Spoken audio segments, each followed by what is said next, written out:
ফ্রিতে পড়াতে বলে আজকে বাড়ির ওপরে এসে আমার বড় কাছে তুমি নালিশ চুকছো। অভি, অন্যায় করে আবার বড় বড় কথা বলছিস। মাস্টারের কাছে ক্ষমা চেয়ে নে।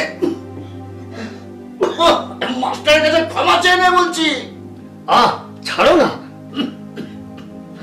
কি হলো, এখনো দাঁড়িয়ে আছিস? শোনো, বেশি বাবাগিরি তুমি দেখিও না। দুবেলা দুমুঠো খেতে দেওয়া ছাড়া আর তো কিছু করতে পারলে না জীবনে। এই কাজ এখন বড় হয়ে গেছে, ওরাই জল ঢেলে কিছু হবে না। গলায় জল ঢালতে হবে বাবা।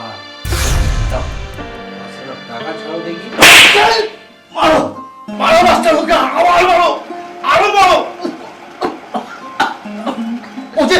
ও যে এত বড় কুলাঙ্গা হবে